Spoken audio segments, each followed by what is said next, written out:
오늘 김용대 교수님과 함께하는 제21회 중앙도서관 북콘서트에 참석해주신 여러분들께 정말 감사드립니다. 오늘 행사는 서울대학교 사회학과 손현규 교수님께서 사회를 맡아주실 예정입니다. 손현규 교수님은 캘리포니아 대학교 샌디에이고에서 정치학 박사학위를 받으시고 일본 와세다 대학 정치경제학부를 거쳐 현재는 서울대학교 사회학과에서 연구방법론, 수리사회학, 계산사회과학, 정치사회학을 연구하고 계십니다. 손은규 교수님께서 이번 주제에 대해 정말 심도 있게 대화를 이끌어 주실 것이라 기대되는데요. 큰 박수로 손은규 교수님을 모시도록 하겠습니다. 소개 감사드립니다. 오늘 북콘서트 강연자이신 김용대 교수님은 지난 2021년에 데이터 과학자의 사고법을 출간하셨습니다. 이 책은 데이터를 통한 합리적 의사결정이 왜 어려운지를 소개하고 데이터 기반의 합리적 의사결정은 데이터 과학 전문가에게만 중요한 것이 아니라 우리 일상에서도 매우 중요하다고 이야기합니다. 이번 북콘서트에서는 이 책을 바탕으로 강연이 진행될 예정입니다. 저 개인적으로 동시대 일반인들의 교양의 가장 큰 축을 차지해야 하는 것이 데이터 리터러시 혹은 통계적 소양이라고 생각하는데요. 이 분야 최고의 전문가들 중 한 분이 이런 친절하고 재미있는 책을 써주셔서 감사해하고 있었습니다. 김용대 교수님의 연구 분야는 베이지안 방법론, 기계학습, 인공지능인데요. 현재는 인공지능 방법론들의 원리를 이해할 수 있는 이론을 발견하기 위한 연구를 하고 계십니다. 이번 강연에서는 데이터를 통해서 세상을 이해할 때 우리의 상식이 범할 수 있는 오류들을 알아보고 데이터를 기반으로 세상을 올바르게 이해하기 위해 필요한 통계학적 지식을 다양한 예제를 통해 살펴볼 예정입니다. 그럼 김용대 교수님을 큰 박수로 모시도록 하겠습니다. 김용대입니다. 와주셔서 감사합니다. 오늘 이렇게 제가 책을 하나 냈는데 이렇게까지 초대해 주시고 이런 자리를 마련해 주셔서 도서관 관계자분께 대단히 큰 감사를 드립니다. 오늘 제 강연은 이제 말은 이렇게 써놨는데요. 어떤 일을 할까요인데 데이터 과학자의 사고법, 제가 쓴 책에 있는 핵심 내용을 좀 말씀드릴 텐데요.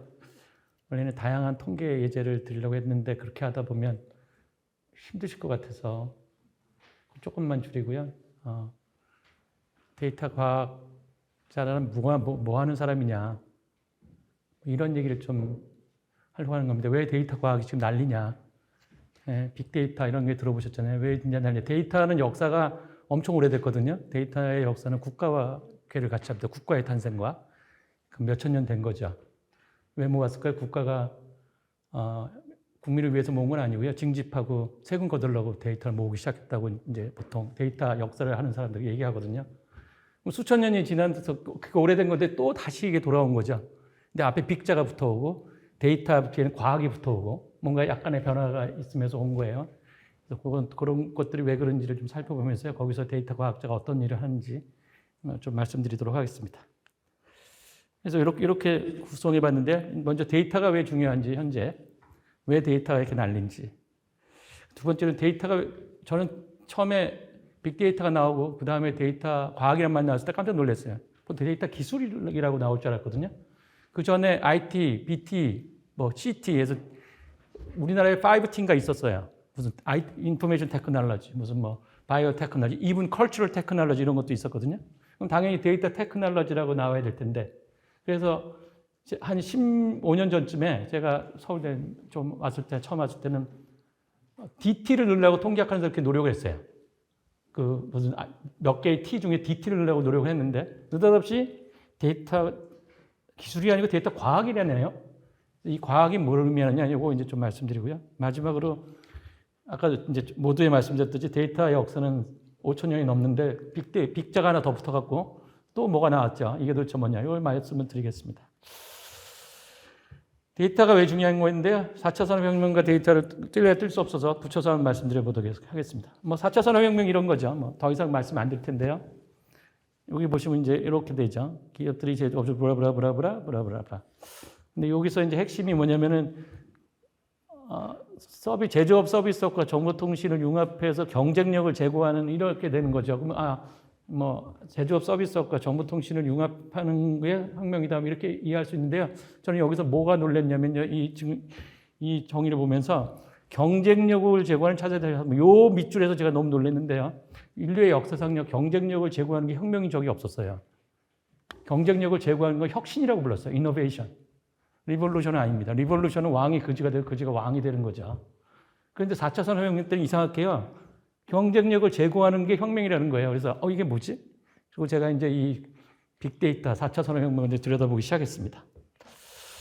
뭔가 일어나고 있죠. 뭐 보시면 이제 뭐 특히 4차 산업혁명을 이제 이끄는 데는 이제 미국이라고 아니야 알 수 없고요. 미국이고요. 그 중에 이제 빅테크 기업인데 팡에서 팡으로 변했다가 최근에는 페이스북이 떨어지고서 많다. 뭐 그래서 최근에 느닷없이 엔비디아가 막 뜨고 있고 너무나 빨리 변하고 있습니다. 혁명이 일어나고 있죠. 그런데 이게 경쟁력을 제고해서 됐다는 거예요. 참 특이하죠. 그래서 과거하고 현재의 좀 산업혁명을 좀 비교해 볼게요. 요거는 모빌리티 혁명입니다. 과거에는 마차에서 요게 이제 가솔린 차죠. 요런 혁명이 있었어요. 놀랍죠? 요즘 혁명은 어떻게 돼? 모빌리티 혁명은 요런 차에서 요런 차로 가죠. 어느 게 더 우리 생활에 큰 영향을 미칠까요? 마차에서 가솔린 차하고 가솔린 차에서 자율주행 차하고. 아마 이거라고 얘기 못 하실 거예요. 그렇죠? 왜냐하면 그래서 우리가 서울에서 부산 가는데 마차 타면 하루 걸리는 거 가솔린 차 타면 5시간 가잖아요. 근데 왼쪽에 있는 차 타고 가도 5시간, 오른쪽에 있는 차 타고 가도 5시간이죠. 똑같아요. 차이는 뭐가 날까요? 우리가 편하죠. 운전 안 해도 되니까요. 편한 거죠. 그렇죠? 그러니까 혁명이라는 생각을 해보면 산업혁명, 특히 산업혁명이라는 관점에서 보면 현재의 4차 산업혁명이 그 이전의 산업혁명에 비해서 중요했다 얘기하기 쉽지 않죠. 또 하나 볼까요? 이거 커뮤니케이션 혁명입니다. 봉수대에서 전화로. 어마어마한 발전이죠. 봉수대는 비 오면 일단 안 되잖아요. 커뮤니케이션이. 반면에 요즘 혁명은 전화에서 모바일 폰인데요. 이거 뭐 혁명이라고 하시는 분도 있겠지만 요거와 비교해서 어느 게 더 우리 소셜 임팩트가 컸냐. 글쎄 이게 더 컸다고 얘기하기 쉽지 않겠죠. 무기명 투표해보면 요게 좀 많이 나올 것 같습니다. 그죠? 그래서 제가 이제 이걸 보면서 왜 4차 산업은 경쟁력을 제고하느냐, 그리고 과거와 혁명과 이제 현재의 혁명을 이제 비교해 봤어요. 그래서 제가 내린 결론이 뭐냐?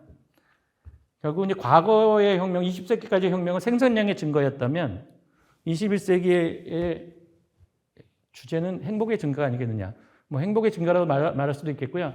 하여튼 우리 대부분 우리의 관심, 인간의 관심사가 자연에서 인간으로 확 들어온 것 같아요. 요즘 뜨는 학문들이나 관심 있는 학문들 봐도 아무리 봐도 자연보다는 인간에 관련이 있고요. 자연에 관련된 것도 인간과 관련되어 있는 자연에 관심 있죠. 뭐 환경멸화, 그렇죠?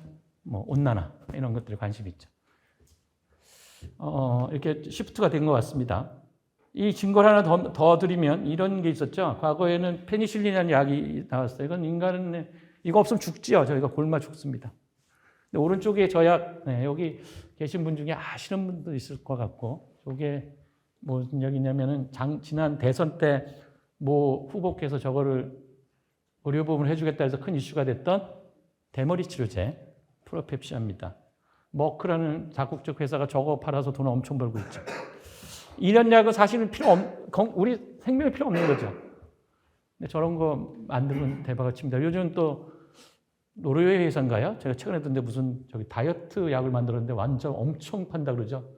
그 코로나 백신보다 더 많이 팔았다고 합니다. 최근에. 한두 달 된 얘기죠. 다이어트 약. 네. 20세기의 다이어트 약. 그렇게 관심 없었겠죠. 그때는 아마 보통 뭐 암을 정복하는 약을 만들려고 그랬고, 주 회사가 뭐 당뇨병 치료제를 만들려고 했겠죠. 물론 지금도 그런 약을 만들긴 합니다.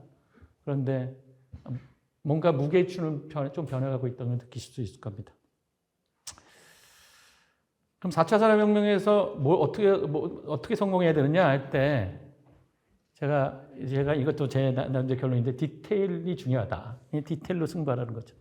이런 이제 프랑스의 속담이죠. 원래는 가시 아니고 악마인데 제가 이제 가수로 바꿨습니다. 악마란 말을 좀 쓸라 했으니 그래서 이제 신은 디테일이 있다 뭐 이런 얘기인데 이거 보시면 이제 하나는 짝퉁이고 하나는 진품이거든요.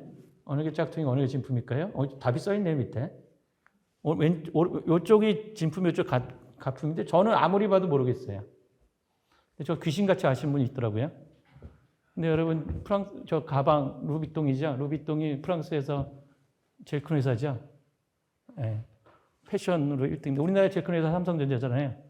프랑스의 제일 큰 회사가 가방 파는 회사입니다. 프랑스가 우리나라보다 훨씬 잘 사는 나라입니다. 그렇죠? 디테일로 승부하는 거죠. 자동차, 여러분 자동차 요즘 뭐 어떤 자동차 사세요? 아마 여기 계신 분 중에 20년 전에 자동차 사신 분이 알 겁니다. 그때는 어떤 자동차 사냐 그러면 튼튼한 자동차, 고장 안 난 자동차 뭐 이런 거 얘기했거든요. 요즘 어떤 자동차예요? 거의 대부분이요 예쁜 자동차입니다. 또는 놀러 가기 편한 자동차.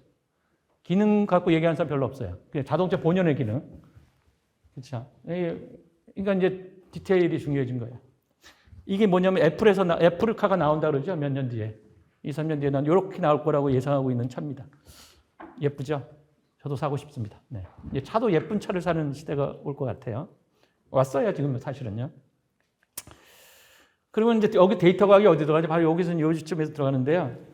그럼 내가 이제 디테일을 알아야 되는데, 여러분 디테일이라는 걸 알기가 참 어려워요. 영감이 있거나 또는 뭐 어떤 타고나야 되는 건데요. 예술가들이 원래 디테일이 좋으신 분들이잖아요.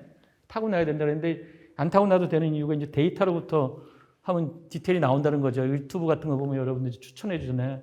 여러분들이 좋아하는 프로그램들 잘 추천해 주죠. 뭐 여러분들 유튜브 추천 보면서 뭐 불만도 많으시겠지만 유튜브는 사실은 이게 추천이 없으면 성립되지 않은 미디어입니다. 왜냐하면 채널이 너무 많아요. 그렇죠? 여러분 유튜브 즐길 수 있다는 거는 조언하시느나 이 추천 알고리즘이 있기 때문에 가능한 겁니다. 의학에서도 요즘은 뭐라고 얘기하면 정밀의료라고 부릅니다. 정밀의료. 이게 뭐냐면요. 옛날에는 아픈 사람 오면 다 배 아파 그러면 소화제 줬고 열난다 그러면 해열제 줬는데 요즘 사람마다 다 다르게 처방을 하죠. 정밀의료가 프리시전 메디슨이야. 근데 그게 결국은 디테일인 거죠. 환자의 디테일을 이해하는 겁니다. 챗GPT 이거 여러분 GPT하고 챗GPT 넣었을 때 놀랐는데 왜 놀랐어요? 디테일이 살아있죠. 그렇죠? 챗봇에 비해서 디테일이 살아있어요. 사실 챗GPT가 준 정보가 얼마나 좋으냐는 따져볼 문제예요. 검색하면 다 찾을 수도 있었죠. 지금은 진화하고 있긴 하지만 처음에 챗GPT가 나왔을 때 우리가 왕창 놀란 거는 걔가 우리가 여태까지 못 봤던 정보를 준 게 아니고 디테일이 살아있어서 사람처럼 답변하거든요. 거기에 놀란 거죠. 이렇게 근데 이 챗GPT 어떻게 만들었어요? 데이터 분석해서 만든 거죠. 네, 그래서 이 세 개는 전부 뒤에는 데이터가 숨어 있는 겁니다. 그래서 결국은 4차 산업혁명에서 디테일을 찾는 건 데이터다라는 건데요. 이런 사람이 이런 분을 아시면 상식에 진짜 강하신 분인데 연배를 보시니 아시는 분이 몇 분 안 계실 것 같은데 이분이 그리스 선방왕이군요. 빌 게이츠 이전에 세계 최고 부자였습니다. 이분은 뭐라고 유명하냐면 요 여자랑 이분하고 결혼한 게 유명한데 이분이 누구냐? JF 케네디 부인이시죠. 네, 미국 퍼스트 레이디 중에 유일하게 재혼하신 분이죠. 그래서 제클린 보나시스 케네디입니다. 이름이. 근데 이분이 이걸로 유명한 건 아니고요. 이분이 그리스 선박왕인데요. 이분이 이런 얘기를 하셨어요. 비즈니스에 성공하려면 뭘 알아야 된다, 뭐 이런 거죠. 언뜻 보면 별거 아닌 것 같은데요. 제가 이 말을 듣고 아주 재밌었어요. 왜냐하면 여기 빨간색 보죠? 뭘 알아야 되냐면 남들이 모르는 거 알아야 되는데 남들이 모르는 거 어떻게 알죠? 여러분이 제 강의 들으면 제가 아는 걸 아는 거죠. 여러분이 책을 읽으시면 저자가 쓴 걸 아는 거죠. 그래서 제가 이게 이상하다. 남들이 모르는 거 어떻게 알지? 이게 두 가지 방법이 있습니다. 하나는 이런 사람이 되시면 돼요. 창의적인 사람이라 그러죠. 남들이 모르는 걸 만든 사람. 근데 이런 사람이 되라고 얘기하기 너무 가혹하죠. 우리의 능력이. 그래서 제가 이런 사람을 뽑으라고 합니다. 이런 사람을 하면 되는 거죠. 근데 이런 창의적인 사람을 뽑는 데는 여러 가지 문제가 있어요. 첫 번째는 잘 없고요. 두 번째는 비쌉니다. 근데 마지막 더 큰 문제가 있어요. 이런 사람은요, 말을 안 들어요. 뽑으면 딴 일 해. 근데 그러면 싸고 어디든 있고 말 잘 듣는 건 뭐 있냐? 이게 데이터라는 얘기죠. 그러니까 이 4차 산업혁명에서 데이터가 왜 중요하냐면요. 데이터 안에 남들이 모르는 게 있다는 겁니다. 근데 그럼 옛날에 없었냐? 옛날에 없었어요. 최근에 있습니다. 그게 빅데이터예요. 그 얘기는 뒤에 가서 해드릴게요. 천재에 성공했죠, 진짜. 스티브 잡스 때문에 노키아 완전 말아먹었죠. 없어졌습니다. 세계에서 제일 큰 회사가요. 데이터 과학의 성공은 여러 가지가 있겠지만 아마존 할게요. 아마존 쇼핑 해가지고 100년 전통의 시얼스 미국의 백화점이 문 닫았죠. 그럼 여기서 이제 한 가지 말씀드릴 수 있는 게, 그럼 데이터를 왕창 모아서 막 분석하면 정말 막 남들이 모르는 막 지식이 샘솟느냐? 안 그러겠죠. 안 그런 예제가 접니다, 저. 왜 제가 여기서 강의하고 있다는 거는 이미 뭐 안 나온다는 거죠. 만약에 데이터만 분석해서 막 새로운 게 나와서 막 성공을 하면 제가 지금 어디 하와이쯤 가서 놀고 있겠죠. 여기서 강의 안 하고요. 그렇지 않다는 거예요. 얼마나 있냐, 요만큼 델타입니다. 델타는 수학에 나오는 용어인데 입실론 델타. 그래서 0은 아닌데 0 같은 수예요. 먼지 같은 수죠. 0은 아니에요. 근데 0 같은 수, 먼지 같은 수입니다. 자, 근데 이 델타가 얼마나 중요한지를 잠깐 살펴볼게요. 시장에 샴푸가 2명 있습니다. 이 고객이 샴푸를 고르는데요. 이 재구매율이에요. A를 산 사람이 A를 사고, B를 산 사람이 B를 사는데, A를 산 사람은 51%에서 A를 사고, 그러니까 49%는 B를 사네요. B를 샴푸를 산 사람은 다시 B를 사는 건 50%죠. 그러니까 이제 거의 반반 사는 거죠. 그래서 이제 A가 기술력이 B보다 1% 높다, 뭐 이렇게 얘기할 수 있는데요. 그랬을 때 시장 점유율을 보면 이제 50.5 대 49.5에서 별일이 안 생겨요. 그래서 똑같이 시장을 나눠 먹습니다. 그러다가 이제 서로 기술 개발해요. 그래서 극단으로 갔어요. 99 대 98. 근데 1%를 아직 극복 못했죠. 어떻게 되느냐? 시장 점유율이 70 대 30으로 확 벌어지네요. 똑같은 1%인데도요. 또 볼까요? 99.9 대 99. 막 극단으로 가면 이게 90 대 12 돼서 B가 망해요. 똑같은 1%인데도요. 이 예제가 뭘 알려주냐면요. 언제 델타가 중요한지 알려주는 거죠. 기술이 막 성장하는 분야는요. 델타 필요 없어요. 데이터 쓰지 마세요. 거기 빨리 가서 기술을 개발하든지 빨리 뭐 땅을 사든지 하시면 되고요. 언제가 이게 좋냐면 이제 시장이 세츄레이션 되고 경쟁이 심해질 때. 그럴 때가 델타가 이제 큰 역할을 하는데요. 이 기술이 세츄레이션 돼서 경쟁이 심해질 때는 그 대신 굉장히 경쟁은 심하지만 장점은 하나 있는 게 마켓이 커요.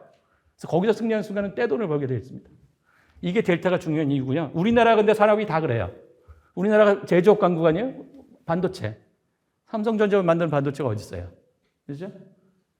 지금 TSMC가 다 떨어졌잖아요. 또 뭐 있어요? 자동차. 아유, 여기 경쟁 뭐 어마어마하죠. 철강, 뭐 조선, 화학 다 그럽니다. 우리나라의 하여튼 주력 사업은 다 여기 와 있는 거예요. 근데 여기가 그러면 망하느냐? 그렇지 않아요. 여기서 델타만 하면 돼요. 그래서 제가 옛날에 일본은 달아나고 중국은 쫓아온다. 상관없다 그랬어요. 어차피 만나게 돼 있어요. 누가 이제 델타 디테일을 잘하느냐의 승부입니다. 그러니까 우리는 명품을 만들어야 되는 나라입니다. 예, 싼 제품 많이 만들어야 소용없는 거예요. 그때 데이터가 필요하다는 거죠. 이거 하나 빨먹었네요. 중요한 이거 있는데 제가 이 예제가 있냐? 누가 물어봤어요, 저한테. 있어요. 뭐냐면 저는 LG전자가 스마트폰 퇴출된 게 저는 이거라고 봅니다. LG전자가 스마트폰이 이제 더 이상 안 만들죠. 근데 LG전자 스마트폰이 삼성전자에 비해서 뭐가 나쁘냐 물어보면 꼭 집어 얘기하기는 어려워요. 근데 뭐가 나빴겠죠. 네, 저는 데이터 과학자 또는 통계학자로서 2등 기업 것만 삽니다. 왜냐하면 1등이 도미네이트 하면요, 데이터를 분석 안 해요.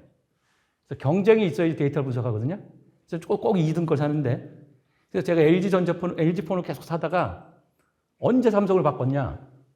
액정이 깨졌는데 삼성 건 8만 원 준다는데 LG 건 안 산대요. 그래서 제가 그때 놀라가지고 왜 삼성 건 사냐 그랬을 때 삼성 건 수리해서 중국에 팔면 된다 그래서 그때 이제 제가 삼성으로 갈아탔는데요.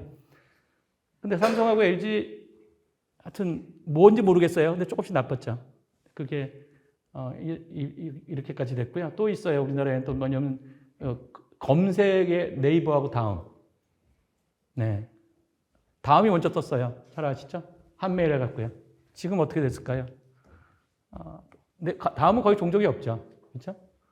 왜 그럴까요? 다음이 뭘 잘못했을까요? 시간 관계상 그거는 이제 뭐 말씀은 드리기는 어려운데요. 그런 일이 있었다라는 겁니다. 델타가 그렇게 큰 역할을 한다는 말씀이고요. 데이터 과학의 활약상입니다. 실제로 활약하고 있느냐? 구글 뭐 데이터 과학의 창시자라고 해서 과언이 아닐 것 같고요. 구글에서 무인 자동차 하다가 지금은 이제 다른 사람한테 넘겨줬지만 테슬라에 넘겨줬지만 유튜브 여전히 데이터로 잘 하고 있고요. 아마존도 뭐 잘하고 있는 거 아시죠? 특히 배송에서 잘하고 있죠. 쿠팡도 여러분 그 딜리버리 총알 배송을 할 때요, 회사에서 이익이 남으려면 물건을 잘 갖다 놔야 됩니다. 살려는 사람 바로 옆에 갖다 놓으면 제일 조금 코스트가 들죠. 그거 분석하는 사람들이 있죠. 요게 저기 뭐죠? 특허 이름인데요. We deliver before you order 뭐 이런 거예요. 발음이 좀 후지긴 한데 한국말로 번역하면 너가 오더 내리기 전에 내가 저기 배달하겠다. 뭐 요런 특허입니다. 이제 빅데이터 분석해서 미리 갖다 놓는 거죠. 미국 같은 경우는 아마존은 프라임 서비스라는 게 있는데요. 미국은 그 하루 만에 딜리버리 해준 거예요. 우리나라는 몇 시간이고 미국은 하루인데요. 여러분 뉴욕에서 신발을 구매했는데 그게 LA에 있으면 하루에 올라오면 비행기 타고 가야 돼요. 돈이 많이 들죠. 그죠? 뭐 이런 거를 이제 데이터로 해결하고 있습니다. 여러 가지가 있지만 한 가지만 제가 하나만 말씀드리면 요 약 말씀드리고 싶네요. 약 이게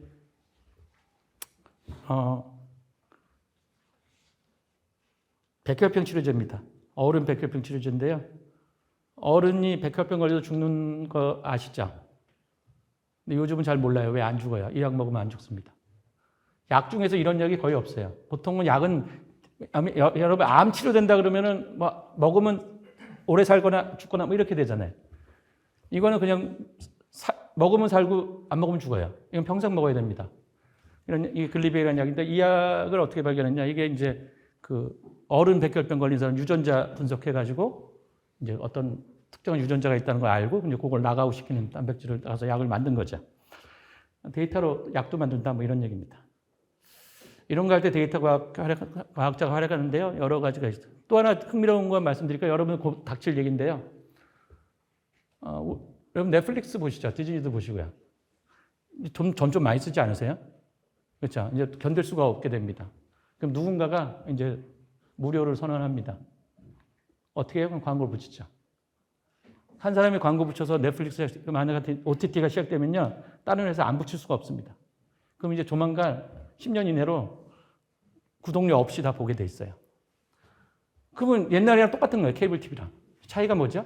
차이가 완전히 틀린 차이가 하나 있죠. 지금 여러분들의 케이블 TV는요. 누가 광고를 붙여요? 채널에서 붙이죠. JTBC다. 그럼 JTBC에서 광고 붙이죠. JTBC가 컨텐츠도 만들죠. 넷플릭스가 광고 붙이면 컨텐츠 만드는 회사가 광고를 붙이는 게 아니에요. 그래서 컨텐츠하고 광고가 분리됩니다. 그럼 어떤 현상이 생기느냐? 똑같은 컨텐츠에 집집마다 다른 광고가 들어가요. 이거 이제 개인 맞춤형 광고라고 부르는데 이게 곧 시작됩니다. 미국은 시작했습니다. 그래서 이 광고 추천 가지고 난리입니다. 난리 미국에서는. 제가 지난 5월 달에 뉴욕 가서 그 회사 방문도 했었습니다. 어마어마한 급성장하고 있습니다. 모바일 광고는 그러니까 TV가 여러분 끝난 것 같지만 그렇지 않습니다. 광고 효과는요. 요거 별로 없어요. TV 광고 최고입니다. 예. 그러면 이제 이렇게 데이터 과학이 중요하고 우리 산업에서 중요해요. 그렇기 때문에 날린 거예요. 사실 뭐 이게 먹고 사는 문제에 봉착했으니까 이게 뭐 문과이과 가르지 않고 분야 가르지 않고 다 관심 있는 이유가 이 먹고 사는 거와 관련이 있는 문제라 말씀을 드렸던 겁니다. 데이터가요.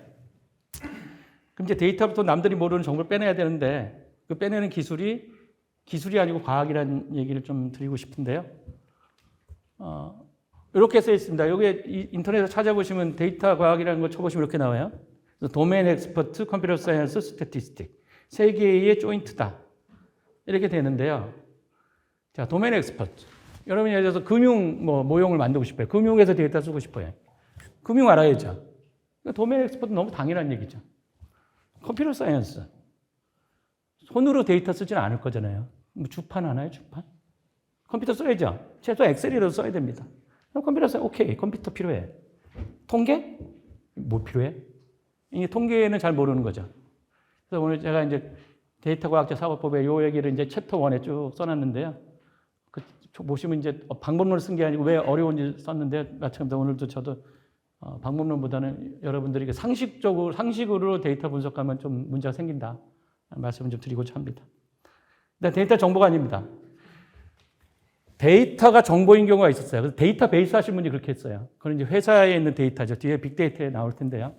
우리 매출액, 우리 학생들 성적, 이런 거는 정보 자체가 정보예요. 근데 주식 가격, 이런 거 갖고 이렇게 장난친 사람이 있었죠. 이거 아시나요? 이거 한동안 유행했었는데. 이 주식을 보면서 그림을 그려서 고양이가 손을 들면 주식이 떨어지고 고양이가 잠은 오르고 뭐 이런 거 해서 경진대회 듣고 있었어요. 이걸 뭐라 그랬더라. 그래서 제가 이런 거 하지 말라 그랬습니다. 음식 갖고 장난치는 거 비슷한 거예요. 이 데이터는 정보가 아닌 거죠. 데이터는 뭐냐면요. 정보와 플러스 자본입니다. 이렇게 생각하거든. 잘 모르고 불합리한 거죠. 이 수식이 모든 걸 결정해 준대요. 이게 왜 데이터 과학이 어려워지, 과학 기술이 아니고 과학인지가 나오는데요. 데이터는 정보 플러스 잡음입니다. 그럼 여기서 우리가 알고 있는 건 데이터죠. 모르는 건 정보랑 잡음이죠. 미지수는 두 개인데 식은 하나예요. 여러분 중학교 때 연립방정식 풀 때 보면 미지수가 두 개면 식이 두 개가 되거든요. 그래 풀잖아요. 그러면 이제 기술이 되는 거고 뭐 옵티마이제이션이 되는 거죠. 근데 이거는요, 이 식이 하나예요. 미지수 두 개야. 야, 여기서부터 이제 답이 없는 거예요. 답이 없습니다. 놀랍게도요. 데이터는 답이 없는 과학입니다. 답이 없으면 과학인가요? 네, 말씀드리겠습니다. 그래서 우리가 데이터로부터 정보를 추출할 필요가 있는데 추출하는데 저게 추출한 정보가 맞는 틀린지 알 수가 없는 거죠. 그러니까 탐정 같은 역할을 하는 거예요. 탐정도 네가 범인이지 했는데 그게 끝까지 아니라고 우기면 대책이 없죠. 그렇죠? 보통은 잘못했습니다 이렇게 하는데 그러니까 탐정 같은 역할을 하는 게 이제 데이터 과학자인데 이게 이제 어려워지는 겁니다. 그래서 데이터 과학에서 과학이라는 건 뭐냐면요. 합리적인 의사결정인데요. 합리적인 의사결정의 반대가 뭐냐? 비합리적인 의사결정이 아니고요. 대응되는 말이겠죠. 합리적인 의사결정에 대응되는 말은 옳은 의사결정입니다. 데이터 과학은요. 옳은 의사결정 주지 않습니다. 뒤에 가서 또 말씀드릴게요. 데이터가 왜? 잡음이 있기 때문에요. 그래요. 합리적일 수밖에 없고 우리가 인간이 할 수 있는 건 합리적일 수밖에 없는 거예요. 왜 합리적이어야 되냐고요? 역사가 그걸 보여주죠. 합리적이면 좀 잘 됐었죠. 그래서 합리적이어야 되는 도구가 뭐 있냐? 그래서 이론이 필요해요. 이론. 그래서 이런 뭐 정규분포 어렵죠. 확률. 몰라 복잡한 신뢰관도 나오고 그다음에 방법론이기 때문에 이제 컴퓨터도 쓸 줄 알아야 되고요. 근데 합리적으로 의사결정을 하는 방법이다. 이론과 방법이다. 이렇게 보시면 되겠습니다. 놀라운 사진이죠. 저는 항상 보면서 경애를 표현합니다. 이게 독일의 신마르크화죠. 유로화 이전에. 신마르크 하면 우리나라 10,000원쯤 돼요. 여기 누가 있어요? 우리나라 10,000원짜리 누가 있죠? 대왕님. 50,000원짜리 임당님. 그렇죠?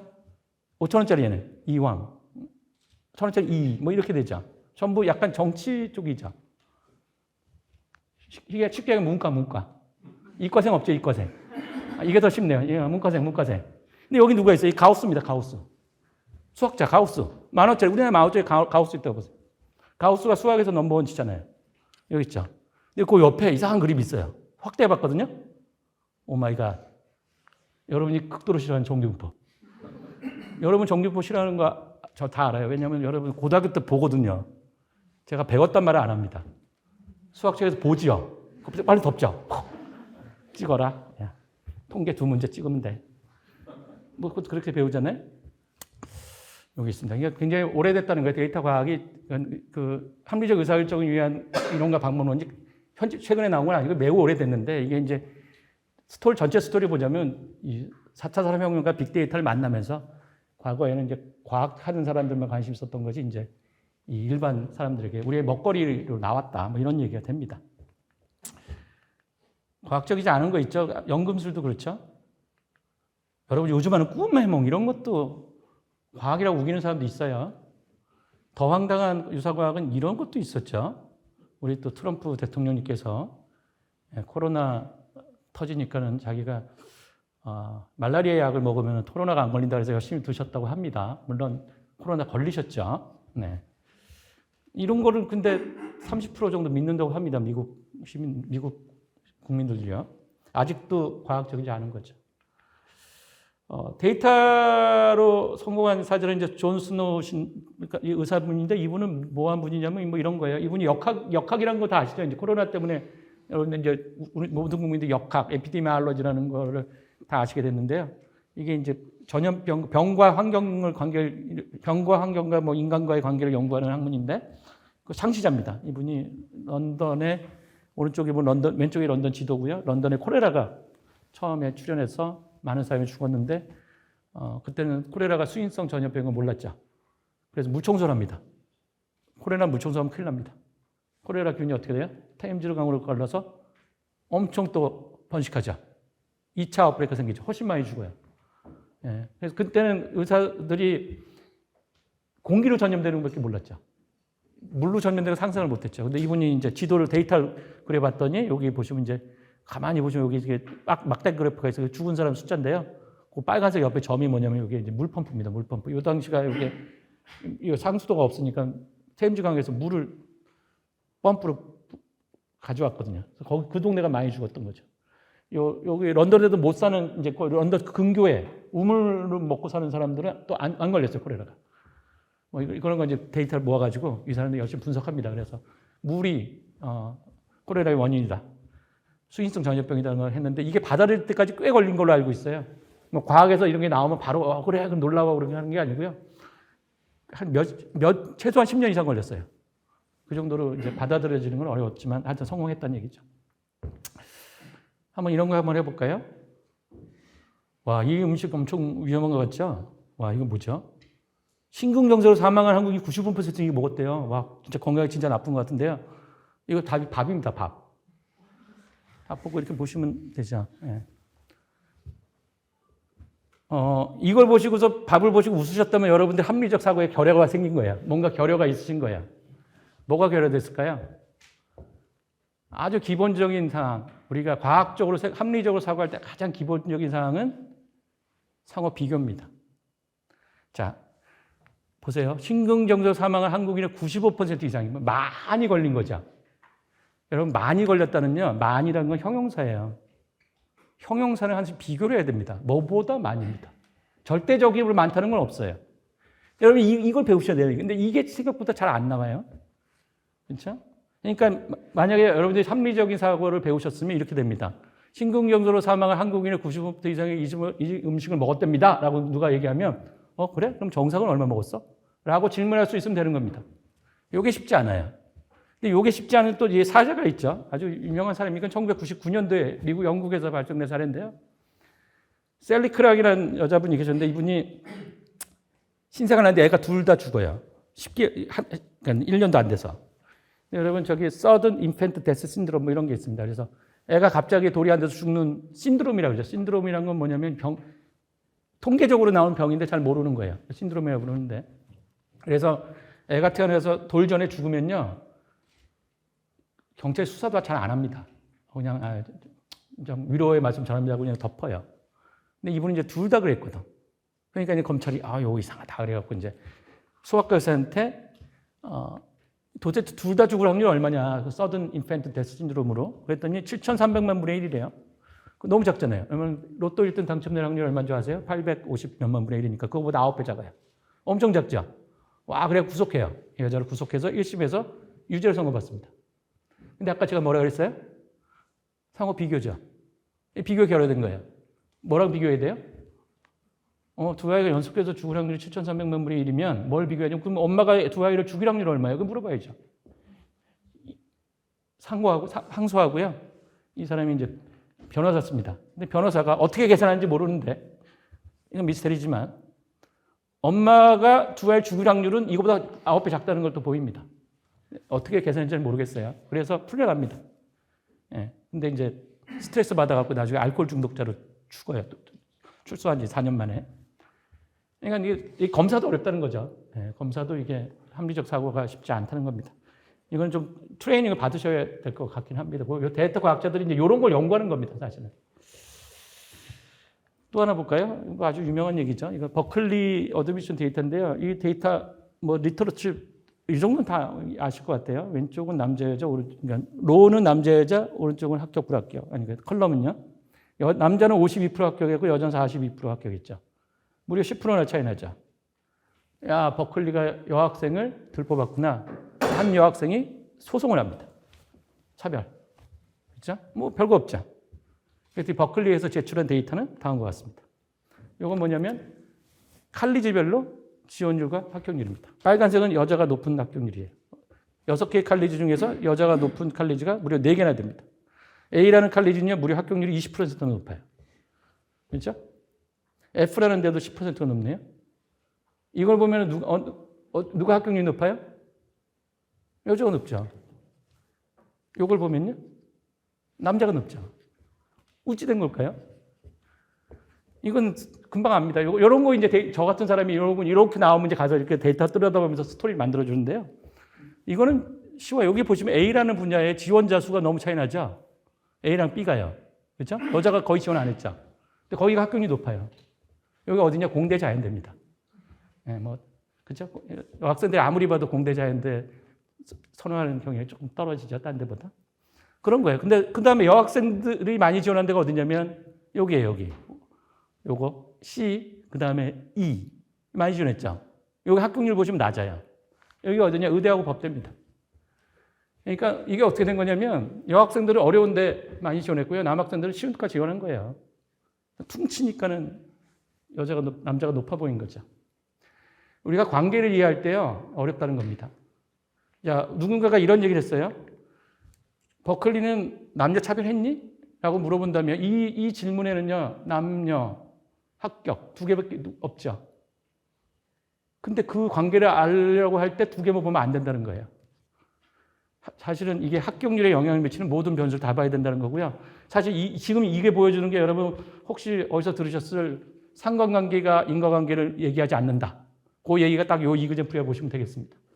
이런 상관관계가 이러한 인과관계를 예측하지 않는다. 이것도 인과관계인지 아닌지 잘 몰라요. 왜냐하면 합격률에 영향을 미치는 변수가 또 있을 수 있어요. 예를 들면 나이,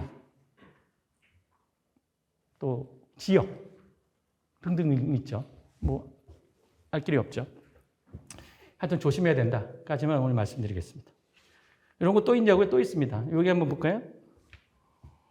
타이타닉호랑 세월호 너무나 극명하죠. 많은 승객을 태우고 물에 빠진 배인데요. 큰 차이점이 있습니다. 타이타닉호의 선장님은 같이 배와 함께 사망하셨습니다. 세월호 선장님은 애들 보고 나가지 말라고 혼자 튀겼습니다.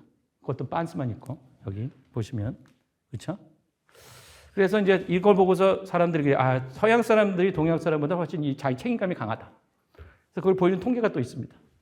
이 통계를 보시면 타이타닉호 생존자 통계인데요. 1등석, 2등석, 3등석 승무원을 보시면 승무원이 제일 작죠. 생존율이요. 그러니까 승무원이 물론 1등석 손님이 제일 많겠죠. 높겠죠, 생존율이. 그래서 이제 다 구하고 마지막에 본인이 갔다 해서 굉장히 책임감이 강하다라고 얘기를 합니다. 정말일까요? 여러분 심슨즈 파라독스 배우셨으니까 이제 의심해 보셔야죠. 여기에 뭐의 마술이 있을까요? 네. 여기에 뭐의 마술이 있냐면 여기는 생존율이 타이타닉호는 남녀가 극명하게 다릅니다. 여자가 훨씬 높아요. 왜냐하면 여자하고 아기부터 탈출시켰거든요. 승무원에는 여자가 별로 없죠. 남녀를 따로 봤습니다. 아주 놀라운 통계인데요. 1등실 손님 다음이 승무원입니다. 이게 무슨 얘기인 줄 아세요? 1등실 손님 부자거든요. 이 사람 구하면서 같이 간 거예요. 예, 많은 사람이 증언합니다. 이렇게 보면 굉장히 책임이 있는 것처럼 보이잖아요. 이렇게 보시면 안 된다는 거죠. 이렇게 보셔야 되는 겁니다. 그래서 이 얘기가 이제 저 같은 사람이 이제 이런 거를 이제 규명하려고 노력하고 이런 오류를 범하지 않으려면 어떻게 뭐 이렇게 생각해야 되냐 이런 거 연구하는데요. 이 이그젠플 두 가지 이그젠플이 저에게 주는 교훈은 뭐냐면 교훈이라기보다는 이제 데이터 과학자로서 하소연을 좀 하자면 이런 얘기를 많이 해요. 너 데이터 있고 컴퓨터 있는데 왜 결과 빨리 안 내니? 뭐 데이터 모으는데 한 달, 컴퓨터 배우는데 한 달, 그다음에 데이터 분석은 이틀, 뭐 이렇게 하거든요. 그러시면 안 된다는 겁니다.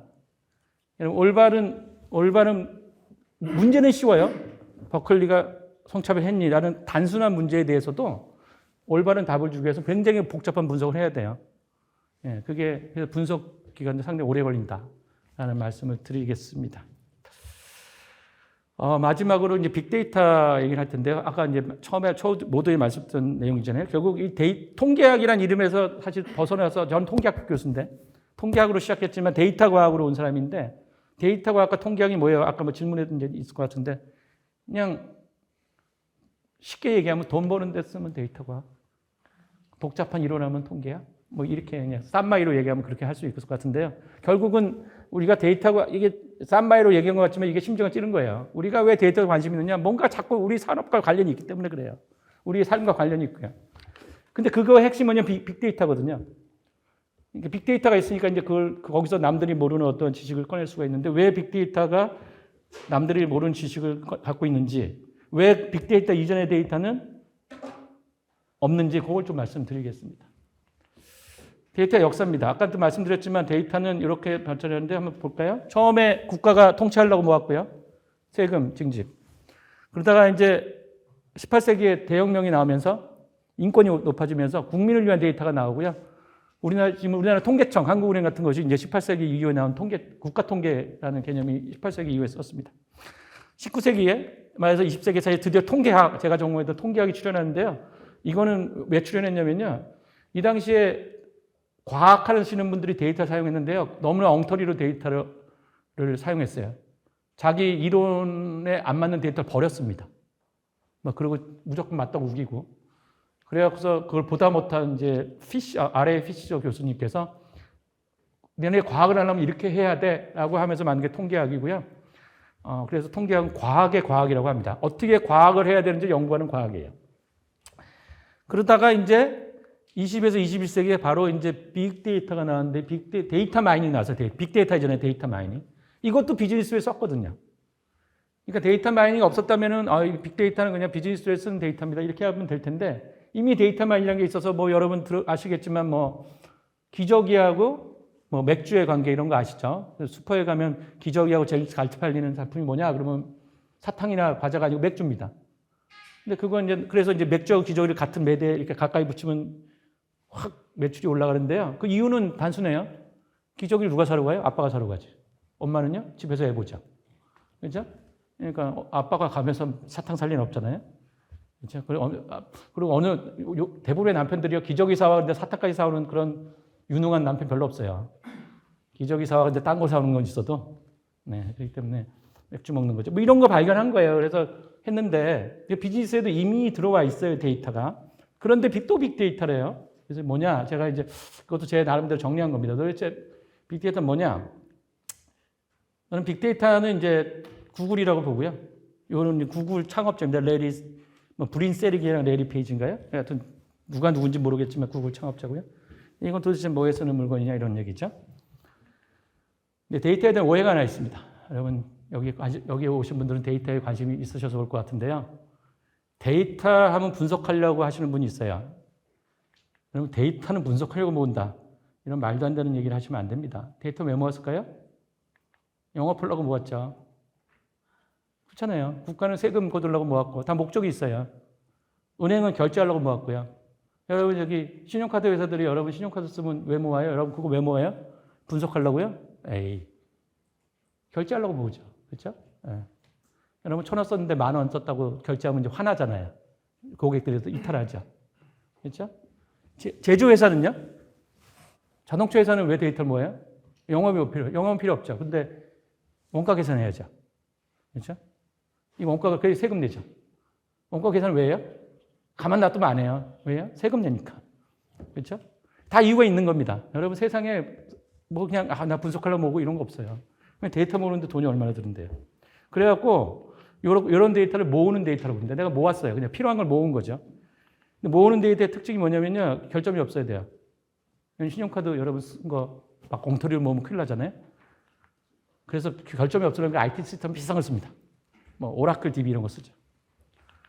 그랬더니 돈이 많이 드니까는 꼭 필요한 건 뭐예요? 그죠? 그 다음에 시스템 안정성이 제일 중요해요. 시스템 다운되면 큰일 나죠. 그래서 이제 이 당시에 저 같은 사람이 분석하려고 데이터 주세요 막 화내요. 그래서 제가 이제 그거를 자주 섞인 표현을 이렇게 얘기했죠. 데이터 과학자가 쥐고 여기 이제 서버 관리자가 고양이에요. 그래서 너 가 자꾸 뒷문으로 왔다 갔다. 이때는 왜냐면 한 번 데이터를 뽑으려면 한 번이라도 서버를 어프로치하면 서버 다운될 수 있는 거잖아요, 그렇죠? 아무도 안 들어오는 게 제일 좋은 거예요, 서버 관리자한테는. 그런 시대였습니다. 모으는 데이터입니다. 그런데 이제 이게 빅데이터는 이제 갑자기 모이는 이 의가 이로 바뀌었어요. 이게 아주 희한합니다. 영역이 필요 없어요. 원래 얘네는 버렸는데요. 안 버렸어요. 왜냐고요? 몰라요. 어딘가 쌓여 있어요. 로그 데이터, 뭐 통화 데이터, 검색 데이터 이런 거 왜 모은지 몰랐는데 그냥 안 버리고 있었네요. 이거 갖고 세금 낼 것도 아니고 뭐 할 것도 아닌데. 근데 요거를 분석했더니 남들이 모르는 게 나오더라. 요게 빅데이터입니다. 그래서 빅데이터는 뭐 있는 데이터다라는 게 제가 주장하는 겁니다. 모이는 데이터의 특징은 이제 분석 향상 성공하지 못하니까 사장님께 돈 주세요. 저 빅데이터 학교는 돈 안 줘요. 처음에. 그러면 싸게 해야 되잖아요. 데이터 싸게 모으고 분석하는 게 필요한데 놀랍게도 최근에 왜 그런지 모르는데 오픈소스가 됐죠. 이런 소프트웨어들이 다 공짜가 됐어요. 그다음에 뭐 서버도 값도 다운되고 그래서 뭔가 하여튼 데이터와 기술과 하드웨어 소프트웨어가 한 시대에 잘 맞아서 오케스트라처럼 잘 맞아서 이제 빅데이터 시대와 데이터 과학 시대가 왔는데요. 이건 좀 넘어가기로 하고요. 빅데이터, 모으는 데이터, 모이는 데이터를 극명하게 볼 수 있는 걸로 제가 서베이 데이터와 SNS 데이터를 보는데 둘 다 고객의 소리를 듣기 위해서 씁니다. 제가 처음에 빅데이터 모를 때는 SNS 데이터는 쓰레기라 그랬어요. 저거는 일베들 뛰놀잖아요, 일단. 그 다음에 욕 많이 하잖아요. 최근에 그 아고라 보시죠? 중국 90% 응원. 뭐 이런 말도 안 되는 얘기가 나오죠, 저쪽은요. 이쪽은요? 웨일 디자인 돼서 특히 통계학자들이 여기 자문도 많이 하거든요. 그래서 자, 그 다음에 인터뷰어가 가서 굉장히 심도 있게 인터뷰하죠. 훨씬 좋죠. 갈비지인 갈비지 아웃 뭐 이런 말도 있잖아요. 엉터리 데이터는 엉터리 결과 나온다. 그렇게 해서 그렇게 교육을 받아서 저도 이제 저건 보지 마라 그랬는데 이게 바보 같은 짓이죠. 아주 간단한 예제를 간단히 빨리 압축해서 말씀드리겠습니다. 이제 우리나라에서 굉장히 큰 커피 프랜차이즈점에서 고급 아이스 아메리카노를 출시했어요. 5월 달에. 고급 아이스 아메리카노. 여러분 아이스 아메리카노 어떻게 만들어요? 얼음, 물, 에스프레소죠. 순서는 모르겠습니다. 아마 얼음에 에스프레소 넣고 물 넣고 그렇게 할 거예요. 그렇죠? 근데 고급은 뭐가 고급이 될까요? 여러분 비즈니스 센스 한번 볼까요? 뭐가 고급이 될까요? 여기서 원두 이러시면 이제 약간 비즈니스랑 거리가 먼 거예요. 왜냐하면 고급 원두는요 양을 못 대요. 그렇죠? 고급 원두는 이런 자기가 커피숍에서는 할 수 있지만 스타벅스에도 고급 원두 잘 안 쓰죠. 그 양을 못 댑니다. 네. 공급을 못 받아요. 공급 가격의 문제가 아니라 그렇죠? 그래갖고 보통 이제 전국적인 프랜차이즈점은 생산량이 어느 정도 되는 이제 원두를 사용합니다. 그래서 원두는 아주 고급일 수가 없어요. 뭐가 고급이었냐? 이게 물이 고급이었어요. 물. 그러니까 원래는 얼음, 에스프레소, 그 다음에 정수기 물이었는데 그거는 얼음, 에스프레소, 그 다음에 에비앙물. 여러분 에비앙물 3,500원이죠. 따로 준 거예요. 따로. 아니 물도 안 줘도 그러니까 이렇게 컵에다가 얼음에다가 에스프레소 투샷 넣고 그냥 주고 에비앙물을 줘요. 너 먹어라. 넣어서 먹는 거죠. 이 가격이 얼마였냐면 7,500원이었습니다. 지금 5,000원 정도 되죠. 근데 이거를 이제 개발한 팀에서 개발하기 전에 엄청나게 많은 서베이도 했고요. 엄청나게 많은 교수들의 자문을 받았는데요. 뭘로 받았냐? 가격을 얼마나 하냐에 가장 포커스를 뒀습니다. 왜냐하면 고급을 하기 때문에 고급이면 너무 비싸도 안 되잖아요. 안 팔리죠. 그것도 너무 싸면 또 고급 이미지가 떨어지잖아요. 뭐 이런 경제학에 보면 이런 논리가 있거든요. 경영학이지, 경제학이지. 그래갖고 엄청나게 많은 경영학 교수님, 경제학 교수님, 자문도 받고 또 서베이 돌려서 가격이 얼마나 좋겠습니다 해갖고 이제 된 거예요. 출시했네요. 팔렸을까요? 안 팔렸죠. 망했습니다. 그래서 9월에 퇴출됐어요. 그래갖고 망했나 보다. 사람들은 이제 뭐 이렇게 고급자 안 먹나 보다 그렇게 했는데요.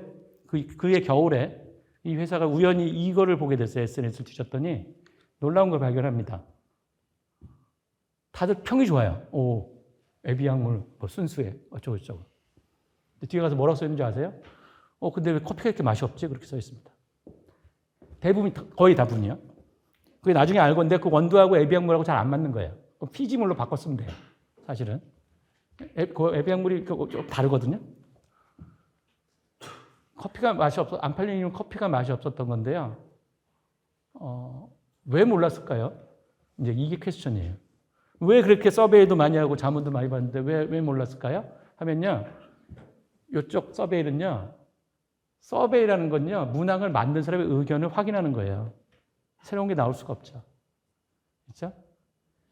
남들이 모르는 거를 찾는 게 아니라 기존에 알고 있던 설 중에서 하나를 선택하는 거잖아요. 새로운 게 나오지 않습니다.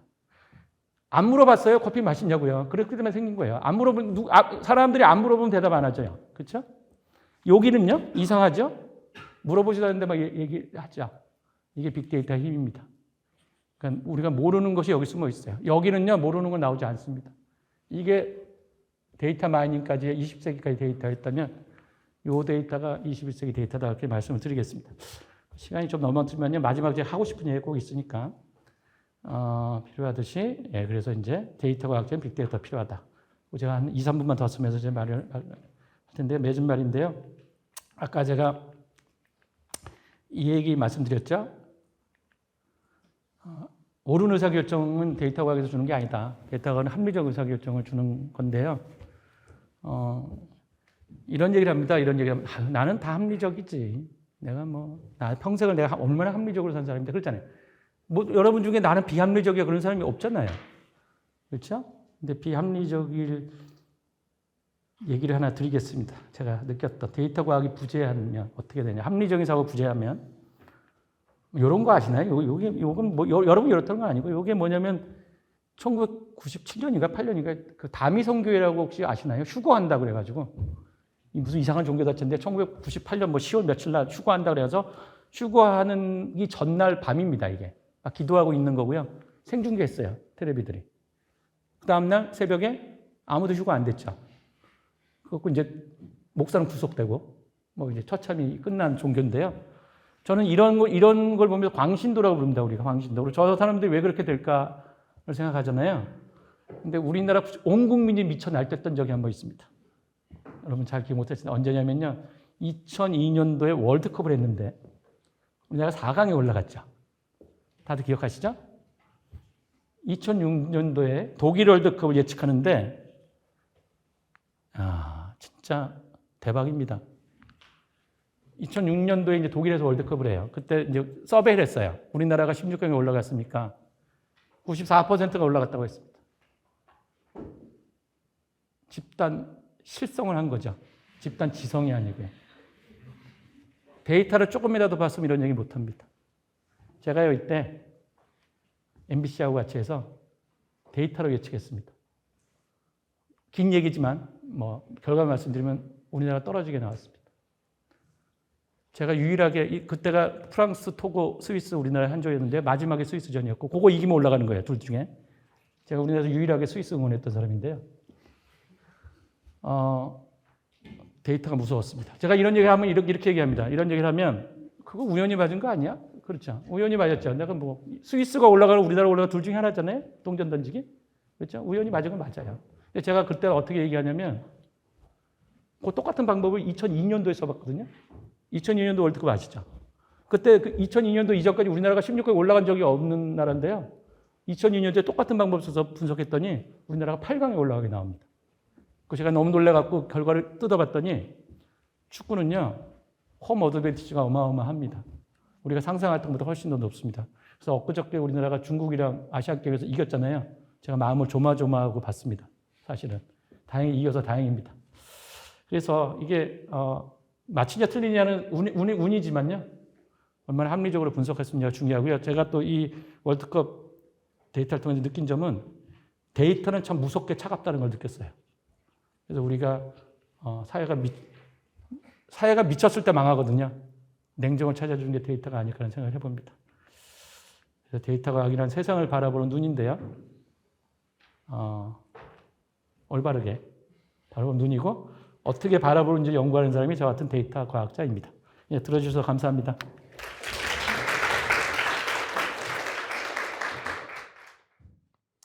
예, 시작하겠습니다. 예. 사전 등록 시에 70명이 넘는 분들이 다양한 질문을 보내주셨는데요. 중복되는 질문을 분류하고 정리해서 한 10여 개의 질문을 만들었습니다.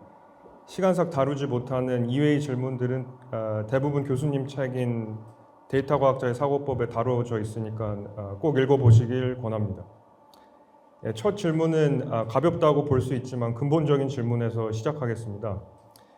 이미 강연에서도 잠깐 말씀을 해주셨는데 서울대학교의 경우에는 자연과학대학 안에 통계학과가 있고 데이터 사이언스 대학원이 독립적으로 존재하는데 교수님 경우에는 양쪽의 소속을 모두 갖고 계셨다고 알고 있습니다.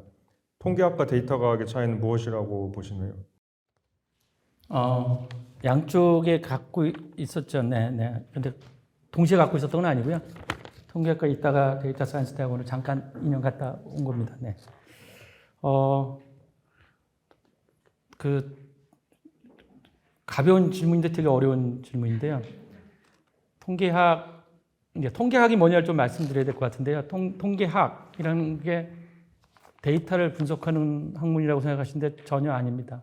그러니까 데이터를 분석하는 학문이 귀납적이라 그러잖아요.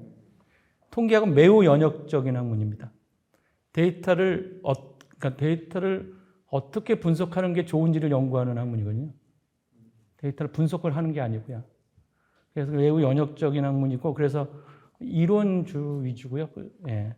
반면에 이제 데이터 과학은 실제로 데이터를 분석하는 거기 때문에요. 귀납적이라고 볼 수 있겠죠.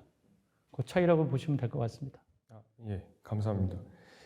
관련해서 데이터 과학자의 바운더리를 어떻게 설정하시는지, 뭐 데이터 과학을 사용하는 도메인 전문가가 있을 수도 있고, 기술을 개발하는 통계학자가 있을 수도 있고, 뭐 소프트웨어나 하드웨어 엔지니어까지 넓게 보면 포함될 수도 있을 것 같은데요. 그리고 광의와 협의의 정의에 대응하는 진로가 무엇이 있을지 궁금합니다. 제가 이 질문을 받고 여러 가지 생각을 했는데요. 어떻게 이제 쉽게 설명할까 하다가 한 회사에 제가 이제 데이터 기반의 한 회사라고 생각을 해보면 거의 이제 데이터만 갖고 있는 이제 보통 사업이 안 되고, 회사는 보통 어떤 서비스가 있거나 어떤 제품을 만드는데 뒤에 데이터를 쓰는 거죠. 예를 들면 뭐 구글이다 그러면 이제 검색을 하거나 뭐 할 때 이제 데이터 쓰는 거고요. 그럼 이제 그런 구글이라는 회사를 보면 기획 파트가 있습니다. 기획 파트가 있고, 분석 파트가 있고, 그다음에 데이터 관리하는 파트가, 이렇게 세 가지가 있다고 보면요. 아마 그 도메인 전문가 중에 데이터를 분석해서 도메인 전문가는 기획 쪽에서 일을 한다고 보시면 될 것 같아요. 기획을 하는데 이제 데이터가 필요한 거고요. 그다음에 데이터 관리하는 사람은 이제 데이터 엔지니어라 부르는데, 그건 데이터를 빅데이터 관리하고 하는 서버도 만들고 뭐 추출도 하고 데이터 마트도 만들고 이런 걸 하는 거고요. 사실 제일 애매한 게 데이터 분석가인데요. 분석가의 역할은 뭐냐? 엔지니어도 됐다가 기획도 됐다가 왔다 갔다 합니다. 없으면 안 되냐? 없으면 안 되는 다리 같은 역할이다. 뭐 이렇게 보면 될 것 같습니다. 엔지니어하고 기획하신 분들이 직접 소통이 잘 안 되거든요. 예, 그래서 소통해준 역할, 뭐 이렇게 보면 될 것 같습니다. 네. 그 말씀이 진로까지 포함하는. 그렇죠. 그러니까 이제 내가 뭐 어떤 데이터 과학과에서 도메인 전문가에서 데이터를 이렇게 접목해서 하겠다 그러면은 이제 그 기획 쪽, 그러니까 구글에서의 기획 같은 거 생각해 보시면 대충 나오지 않나요? 어떤 잡 디스크립션인지가 나오겠죠. 네. 그다음에 엔지니어도 명확하고요. 분석가가 제일 불명확한데요. 불명확했기 때문에 점점 요즘 잡이 많이 늘어나는 것 같기도 하고, 약간 이렇게 요즘 보면은 회사가 확 늘렸다가 또 이게 많이 필요 없네요. 줄였다가 왔다 갔다 하긴 하지만요. 분석 전문가들은 좀 애매모호한 일을 한다, 그렇게 보시면 될 것 같습니다. 기획도 하고 엔지니어도 하고. 네. 올라운드 플레이어입니다. 네. 예, 다음은 데이터과 교육과 관련해서 알아보겠는데요. 참석자들 다수를 차지하는 학생들을 위한 질문입니다. 많은 분들이 질문해 주셨는데, 문과생들을 위한 현실적인 수학 및 통계학 입문 방법이 무엇인지 문과 학생들이 많이 질문을 해주셨습니다. 저도 사이대에서 통계학을 가르치다 보니까 많은 학생들이 이과적 사고방식이 굉장히 생소하다는 느낌을 받는데, 뭐 이런 학생들 아니면 나아가서 통계학이나 아니면 유관 분야를 부전공이나 복수전공 희망하는 문과생들한테 어떤 입문 방법을 추천하시는지 궁금합니다. 우리가 이제 통계학 또 데이터 과학에서 분석 파트를 어려워하는 이유는 우리가 고등학교 때 한번 좌절을 느껴서 그래요. 적분까지 열심히 공부해서 수포자 안 됐다가 확률 통계 나올 때 그냥 포기 많이 하시잖아요.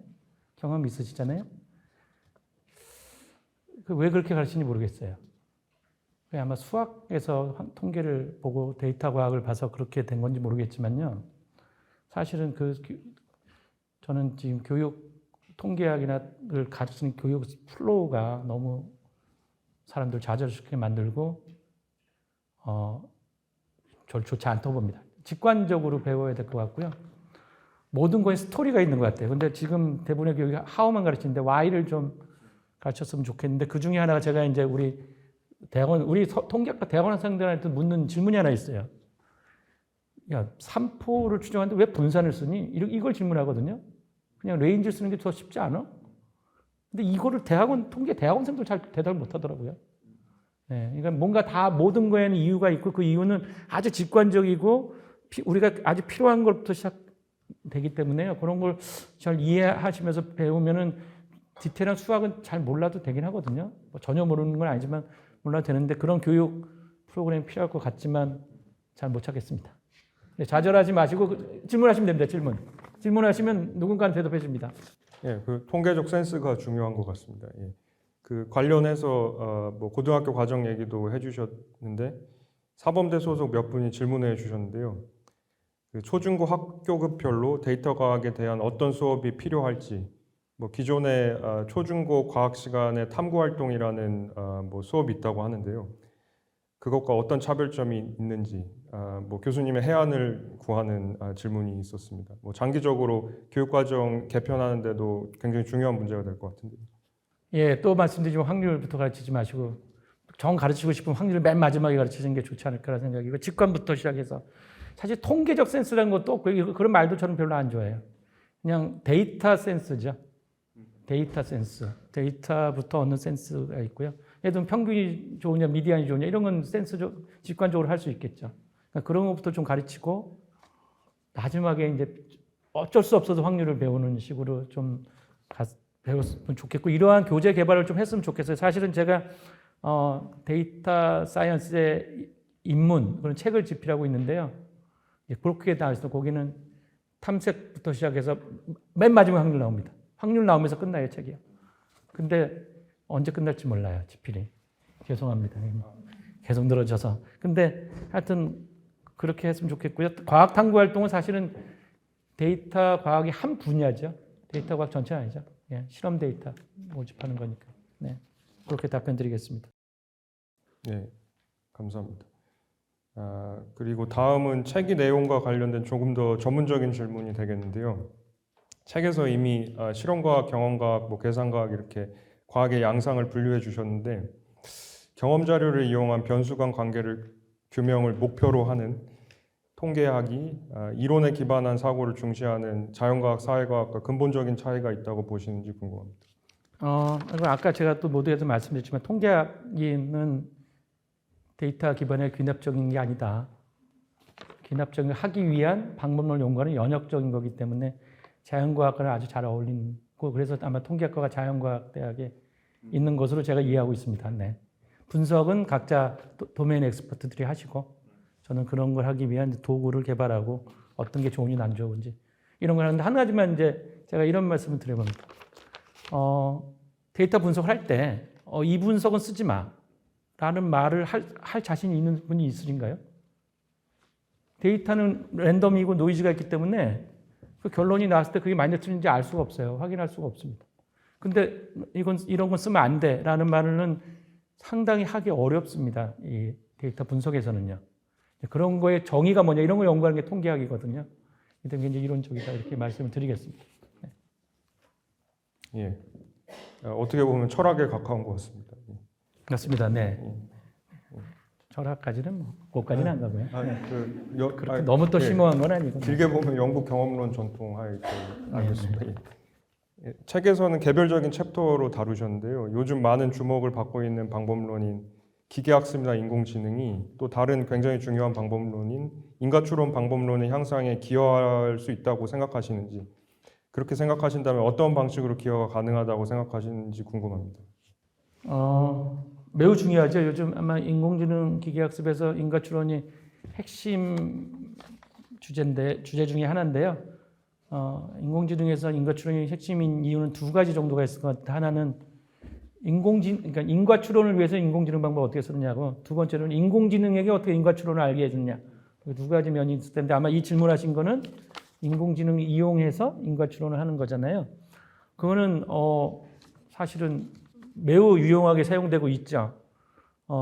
사실 인과추론이 안 되는 이유, 아까 버클리 예제 같은 데서 왜 그런 현상이 나오냐면 결국은 남녀가 다른 게 달랐거든요. 그러니까 남녀가 지원했던 칼리지가 달랐던 거잖아요.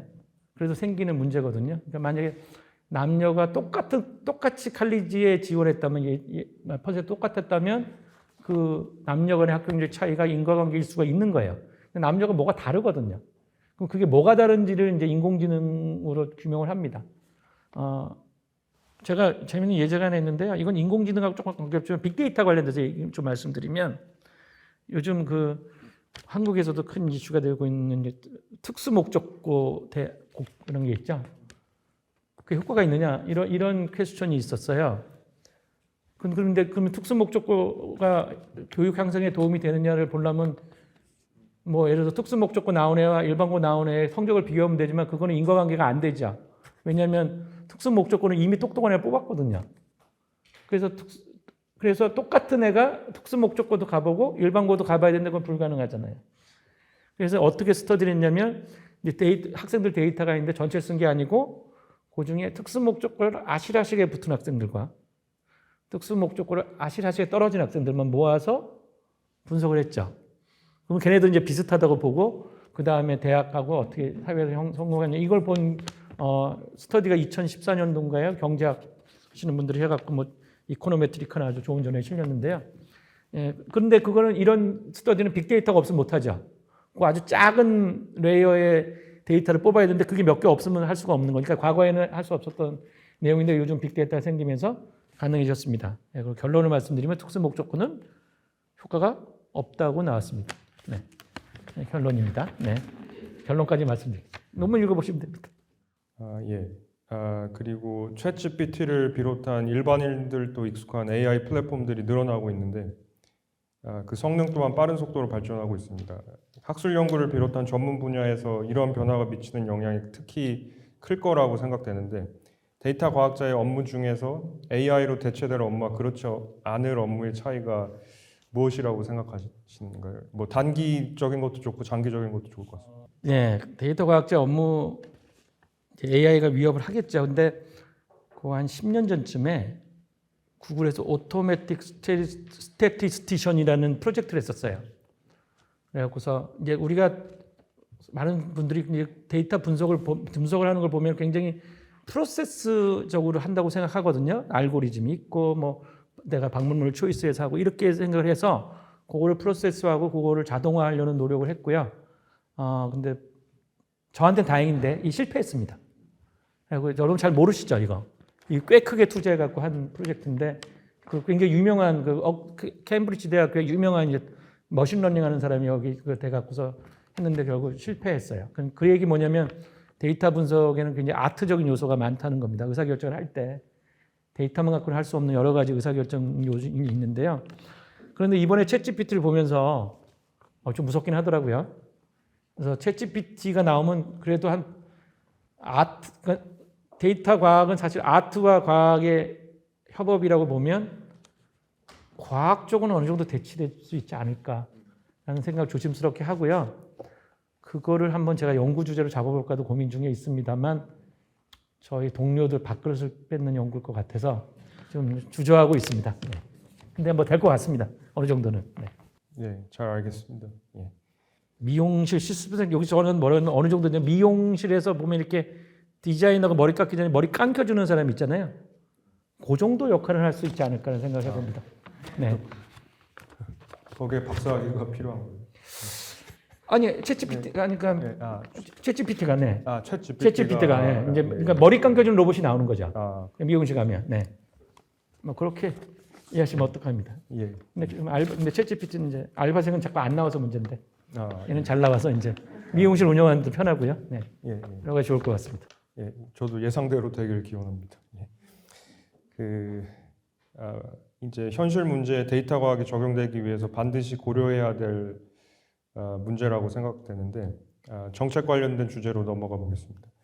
책에서 데이터 3법의 통과를 말씀하셨는데 데이터 과학에서 유래한 증거 기반 정책 결정이 자리 잡고 나아가서 이게 사회적 표준이 되기 위해서 아니면 상식이 되기 위해서는 어떤 추가적인 조치들이 필요할까요? 이게 참 이거 어려운 질문인데 조심스러운 질문이기도 하고요. 네. 근데 저는 필요로 또 만들고요. 성공 사례도 만들어야 된다고 봅니다. 그러니까 이게 무슨 필요를 만든다는 게 뭐냐면요. 데이터를 분석할 수 있는 필요를 정부가 좀 만들어줬으면 좋겠어요. 누군가가. 네, 그래서 인커리지 하고요. 그러면서 성공 사례를 만들어야 되고요. 근데 성공 사례는 많아요. 제가 보니까 데이터 성공 사례 엄청 많거든요. 저는 데이터 실패 사례를 좀 봤으면 좋겠어요. 아무도 정리 안 옵니다. 근데 실패 사례를 봐야지 성공 사례가 돋보이잖아요. 그렇죠? 네, 여러분들 제가 이런 얘기 하거든요. 제가 클래식 음악을 들을 때 라디오에 클래식 음악 듣고 CD를 들으면요. 뭐가 좋은지 하나도 몰라요. 다 좋잖아요. 그래서 다 그렇게 연주하는지 알다가 우리 애 고등학교 때 연주회 갔는데 다 못하더라고요. 한두 명 잘하고. 근데 그 잘하는 애가 대학 갔다 그러더라고요. 피아노로.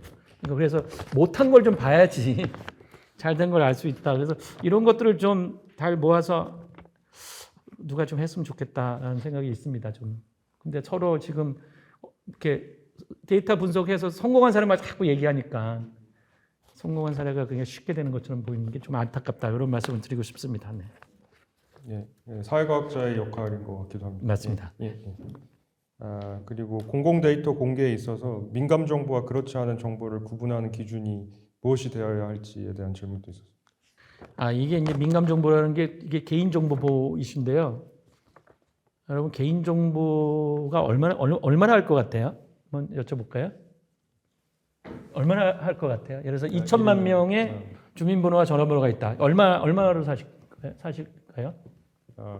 시세는 계속 변할 것 같은데요. 근데 대충 5,000원 정도 네? 것 같습니다. 5,000원, 500원. 2천만 명 데이터를 5천 원. 아니요. 1인당 와, 그럼 얼마예요? 2천만 명을 5천 원에 사시면 100억? 인가요? 합법적인 그 가격인가요? 아니면 아니 그냥 뭐 여쭤본 거예요. 여러분 뭐 개인 정보 보고 자꾸 얘기하니까 그러면 과연 이 데이터가 얼마나 중요한 거냐인데 사실 이거에 판례가 하나 있습니다. 어디죠? 홈플러스가 그 사건 아시죠? 그때 240억 받았다고 합니다. 그래서 결국 생각보다 비싸서 놀랐어요 일단. 예. 그러니까 꽤 비싸죠. 그러니까 중요하다는 겁니다. 그만큼. 그런데 이제 민감 정보 얘기하고 개인 정보 보호 얘기를 하는 축이 있는데요. 그게 이제 저는 이제 개인 정보 보호해야죠. 해야지만 너무 두려워할 필요는 없을 것 같다는 얘기고요. 지금 잘하고 있습니다. 우리는 잘하고 있는데 계속 약간 시민단체한테 밀리는 것 같아요.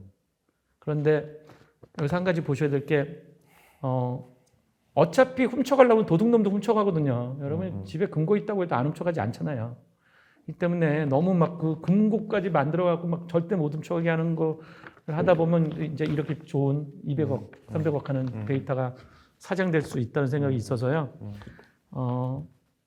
좀 현명한 판단이 필요하다는 말씀이고요. 이거 민감 정보냐 아니냐는 사회적 합의가 필요하긴 한데요. 저희가 뭐라고 말씀드릴 수 없겠고, 근데 좀 너그러운 마음으로 했으면 좋겠다라는 제안을 계속 드리고 싶습니다. 네. 예, 감사합니다. 그 다음 주제로 넘어가겠는데요. 한동안 출판계나 방송계 중심으로 인문학 열풍이 불었던 것 같은데 이제는 교양과학이 그 자리를 차지한 게 아닌가 생각이 됩니다. 나아가서 통계적 소양 문화도 한국 사회에 자리 잡기 위해서 어떤 노력이 필요할지 알아보겠습니다. 예, 질문은 데이터 과학의 성과를 실제 문제에 적용할 때 도메인 전문가들에게 통계적 절차, 방법론, 사고방식을 이해시키는 과정이 필요하다고 보는데 이러한 경우에 통계학자로서 어떻게 접근하는 게 좋을지 교수님의 경험 중에 비전공자와의 인터랙션에서 힘들었던 일화나 아니면 어려운 점을 극복한 일화를 부탁드립니다. 제가 이제 제 숙명이겠지만 통계학이라는 학문을 전공했고 또 데이터 과학이라는 분야에 와서 제 숙명이지만 다른 사람들하고 같이 일해야 되는 숙명입니다. 저 혼자서는 이제 뭐 혼자 할 수 있지만 그건 뭐 연구라는 거고 실제로 제가 일을 할 때는 같이 해야 되는데 제가 이제 데이터 분석할 때 저의 이제 마음가짐이 있어요. 저의 마음가짐이 뭐냐면 날로 먹자. 그냥 평균만 뽑아서 끝내자. 라고 시작합니다. 절대로 그게 편하고요. 그래갖고 그거가 그냥 무지하게 쉽게 하려고 하면 도메인 전문가들이 저보고 요거를 계속 합니다. 그렇게 하나씩 풀어가면은 좋은 분석이 나오는 것 같아요. 그러니까 전혀 모르는 도메인 분석가들은 안 되겠죠, 이게. 근데 대부분의 사람은 어느 정도 아시거든요. 근데 이제 데이터 분석 전문가라고 와서 평균만 뽑고 앉아 있으면 뭐라고 하시면 그때 디베이트를 해보죠. 보다 보면은 이제 많은 아이디어가 나오는데요. 그 중에 제가 실제로 일했던 얘기를 하나 들어보면 제가 엔지니어하고 일한 적이 있어요. 굉장히 하루에 2억 건짜리 뭐 큰 데이터를 분석을 하는데 이제 온라인으로 뭐 이렇게 했는데 결과가 안 좋다는 거예요. 그래서 이제 저보고 좀 도와달라 해서 제가 연구년 때 한 1년 정도 이제 그 회사 갔었는데 그럼 제가 새로운 알고리즘을 개발했냐? 아니고요. 너는 알고리즘 같이 얘기 좀 해보자. 그래갖고 제가 한 6개월 동안 그 사람의 알고리즘 갖고 계속 얘기했고요. 버그를 5개 찾았습니다. 그러고서 좋아졌습니다. 제가 아주 굉장히 재밌는 스토리였는데요. 예, 그냥 그게 그러니까 그 방법이 그 사람이 사용한 방법이 잘못될 리가 없다고 생각한 거죠, 제가. 그래서 이제 계속 그냥 차근차근 얘기했더니 결국 풀어졌고요. 예, 그러니까 잘 얘기하면 될 것 같습니다. 날로 먹으려고 생각하면 잘 됩니다. 이런 약간의 좀 이제 비유적인 얘기겠죠. 근데 이제 데이터 과학을 통계적 방법이나 분석 방법을 막 배우고 나온 젊은 사람들은 데이터가 있으면 멋있는 방법을 사용하려고 그러거든요. 그러면 꼭 문제가 생기고요. 예, 저처럼 날로 먹으려고 그러면 잘 됩니다. 뭐 이런 얘기를 드리겠습니다. 저도 깨달은 바가 큽니다.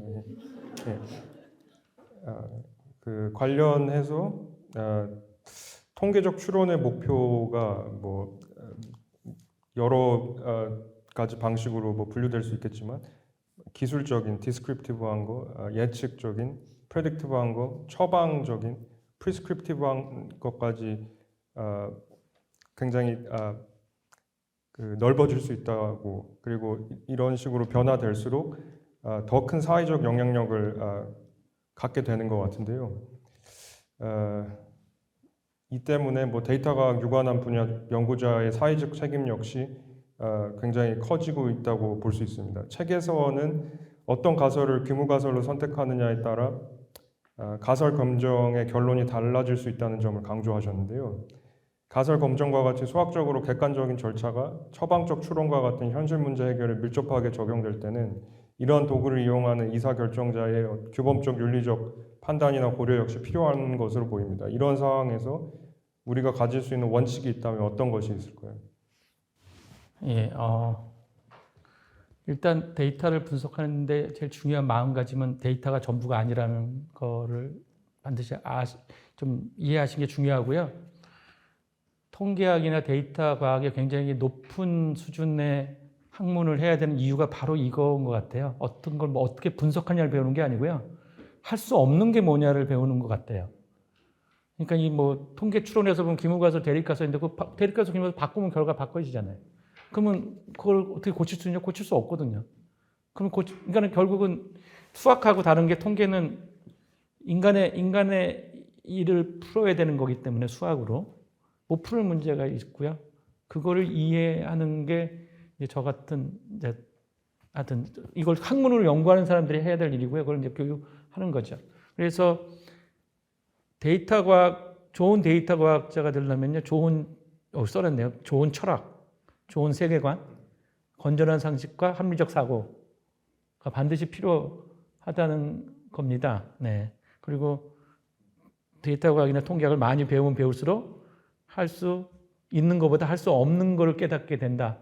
이런 말씀을 드리겠고요. 제가 이런 거 한마디 드릴게요. 제가 우리 학생들한테 하는 얘기인데, 제가 통계학과 있으니까 통계학으로 얘기하겠습니다. 통계학 석사를 받은 사람과 통계학 박사를 받은 사람과 통계학 저같이 오래 연구한 사람의 차이가 뭐냐? 통계학 학사 받은 사람은 뭐냐? 학사는 그냥 스쳐 지나간 거고요. 뭐라는 거 배운 거고요. 학사는 좀 힘들고요.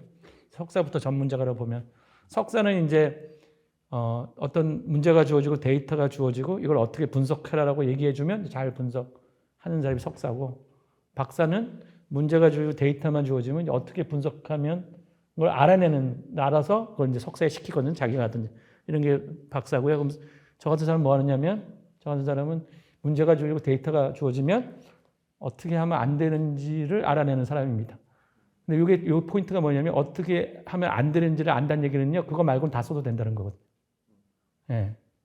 그러니까는 데이터 분석이랑 굉장히 자유로운 거예요. 마음대로 하셔도 됩니다. 안 되는 게 몇 가지 있기 때문에 여러분이 자유롭지 못한 거예요. 저는 그걸 알기 때문에 자유롭습니다. 그 대신 세계관과 철학과 있어야 됩니다. 예, 데이터가 전부가 아니기 때문입니다. 이렇게 답변 드리겠습니다. 예, 수양이 필요한 분야 같습니다. 수양이 좀 필요합니다. 네, 네, 맞습니다. 네. 마지막 철들어야 하는 학문입니다. 네. 네. 예, 마지막 질문입니다. 책의 말미에 통계학에 기반한 사고가 서로 다른 사회 구성을 이해하는 데 도움을 줄 수 있다고 하셨는데요. 이와 관련해서 사회적으로 통계적 리터러시를 함양하고 이에 기반해서 합리적으로 소통하는 문화가 정착되려면 어떠한 조치가 가능할지 말씀 부탁합니다. 마지막 질문인데 제일 어려웠고 제가 많은 고민을 했는데요. 제가 아는 선에서 말씀드린 우리나라의 통계 리터러시를 높여서 선진국으로 가기 위해서는 아무래도 교육이 제일 중요하지 않는데요. 사실 통계 리터러시에 대한 교육이 잘 없지요. 통계 리터러시 교육을 받으러 가면 딱 일장에 확률 나오면서 좌절하고요. 그렇죠? 그러니까는 리터러시가 없고 초중고에도 없는 걸로 알고 있고요. 그걸 수학의 하나로 가르치고 있죠. 현재는요. 네, 그래서 리터러시 교육 이건 필요할 것 같은데요. 예, 글을 가르치는 것과 같은 수준에서 좀 가르치면 좋겠다는 생각도 해봅니다. 네, 근데 제가 여기서 뭐 교육 프로그램을 개발하는 정도가 제가 할 수 있는 일인 것 같은데요. 열심히 한번 해보도록 하겠습니다. 예, 이상입니다. 네, 감사합니다. 시간이 5분 정도 남아서 질문을. 아까 전에 그 강연 잘 들었고요. 교수님이 아까 말씀하신 LG와 다음이 삼성이랑 네이버에 밀려서 잘 못된 이유를 시간 관계상 생략하고 넘어가셨는데 그게 궁금합니다. LG는 뭐 써보셨으니까 다 알 것 같고요. 네이버하고 다음에 대해서 좀 말씀을 드릴게요. 아까 점심시간에도 누구랑 얘기하면서 말했는데 우리가 다음하고 네이버는 다 그 주 수입원이 키워드 광고거든요. 검색 광고라 그래서 검색한 걸 누르잖아요. 근데 그 가격 결정을 어떻게 하냐면 비딩을 합니다. 그것도 다 아시죠? 그래서 이제 비딩을 해서 클릭당 돈을 많이 낸 사람 위로 올려주는데 다음 같은 경우는 돈을 많이 낸 사람을 그냥 돈을 올려주고요. 네이버는 그렇지 않습니다. 돈 내다가요. 그 사이트에 신뢰 지수라는 게 있어요. 곱해서 올립니다. 왜 그러냐면 그렇게 안 하면 아주 나쁜 사이트가 사기꾼 같은 사이트가 돈을 많이 내서 위로 올라가요. 근데 네이버는 그 신뢰 지수라는 거가 있는데 이게 기업 영업 비밀이에요. 이건 어떻게 구현하는지 모릅니다. 그건 네이버만 알고 있는 건데 여기에 돈을 어마어마하게 투자합니다. 제가 사실 이 지수 개발하는 데 참여를 해서 제가 잘 알고 있는데요. 이 신용 그러니까 얼마나 수많은 샵들이 있겠어요. 그렇죠? 거기들 다 알아야 되니까 제일 좋은 건 매출액이라든가 이런 거 알면 되거든요. 그래서 데이터도 사오기도 하고 진짜 빅데이터 모아서 하고 이러한 노력이 우리는 안 보이죠. 이게 근데 몇십 년이 지나니까 다음은 망하고 네이버는 뭐 이렇게 설명할 수 있게 되겠습니다. 또 한 가지 말씀드리면 네이버는 자체 검색 엔진이 있고요. 다음은 자체 검색 엔진이 없습니다. 미국 걸 갖다 썼습니다. 그것도 차이라고 보시면 되겠습니다. 네. 강연 잘 들었습니다. 그 아까 버클리 예시에서 처음에 이제 남자와 여자의 합격률만 비교를 했다가 이제 그 단과대별로 비교를 했을 때 또 달라졌다. 그래서 이제 그 변수를 고려를 했을 때 그 나오는 결과가 달라질 수 있다라고 하셨는데요. 그렇다면 변수가 그거 말고도 훨씬 많을 것 같고 아까 뭐 예시로 들어주신 지역을 고려했을 땐 또 반대의 결과가 나올 수도 있을 것 같고 그런데 그러면 데이터 과학자로서 좀 어느 정도까지 그거를 이제 변수들을 고려를 하고 뭐 결정을 내려야 합리적인 의사 결정이라고 할 수 있을지 그게 좀 궁금합니다. 데이터 과학자로서 얘기할 수 있는 건요. 변수를 뭘 넣냐에 따라서 결과가 바뀔 수 있다까지는 데이터 과학자가 얘기할 수 있고요. 그 다음부터는 이제 목소리 큰 사람이 이기는 거고요. 결국 사회적 책임, 뭐 아까 철학, 세계관, 설득, 그다음에 사회적 합의 이게 필요하고 그러니까 데이터 과학이 전부가 아니라고 잘 보여주는 예제입니다. 그게. 네. 마지막으로 짧은 질문 하나 없으시면 이걸로 북콘서트를 마무리하겠습니다. 네, 감사합니다. 네, 감사합니다. 수고하셨습니다.